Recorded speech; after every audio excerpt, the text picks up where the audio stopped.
Hello, US 101 history class. Welcome to week 8. And I'll try to keep this announcement brief. I apologize for the grainy video.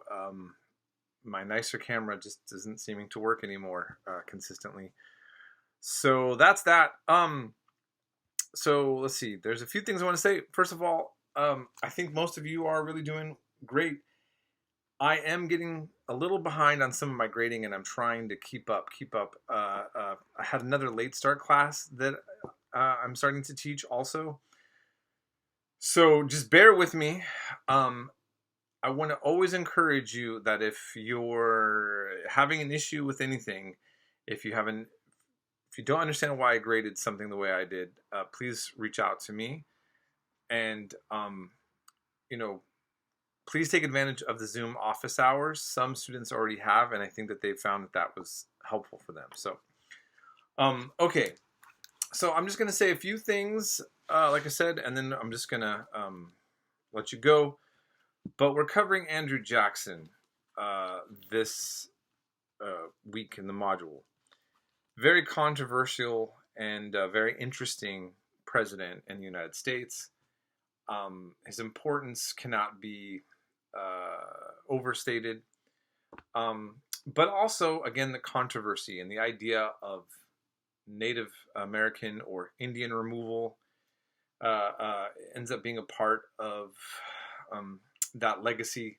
And of course, we've already been talking about this, but I feel like this is another time in the middle of our discussion to kind of just point out something about what it means to be a colonial settler state and the idea of displacing people and vilifying the indigenous people and how that's played into our culture for a long time. So I found this book at a consignment shop that I was working at in Portland. It's called The Matchlock Gun by Walter D. Edmonds. And I looked at this, and it was for Chinook Elementary School, Vancouver, and Washington. And so this was an elementary school library, and the last publication of this. Let's see, the last for this copyrighted edition. It's 1969. Now, I was born in 73. Okay, and the theme of this book that's basically going up to the time that I'm, born and in a public school is about a Dutch colonial settler kid who ends up being alone, and he has to deal with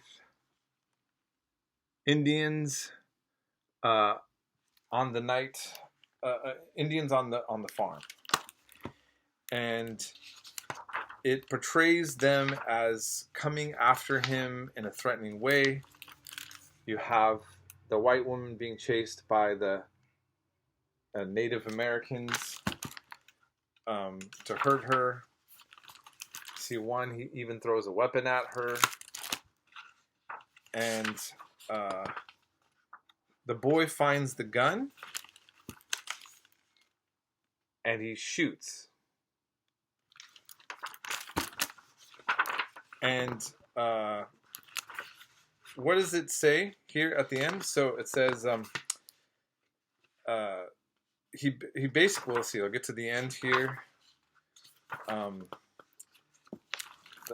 The other men in town came to help out, and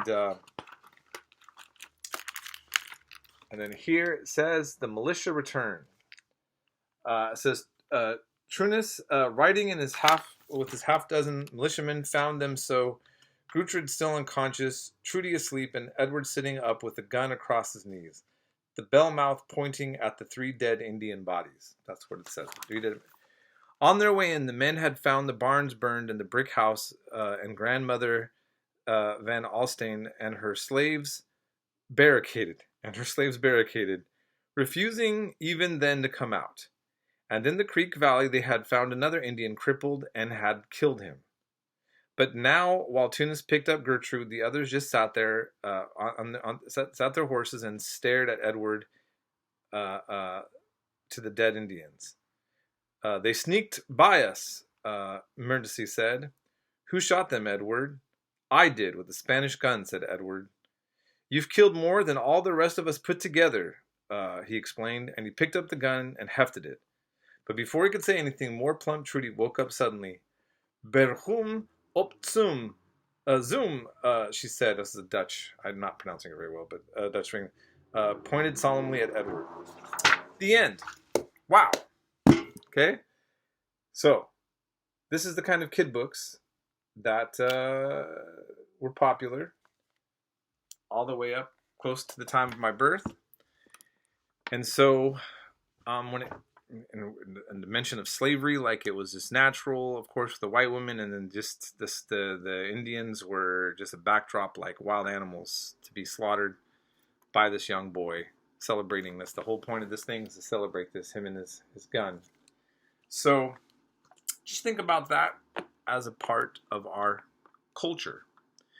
And yeah, that's all I'm going to say about that. So you all have a great rest of your week. And, if you have any questions about anything, again, go ahead and hit me up.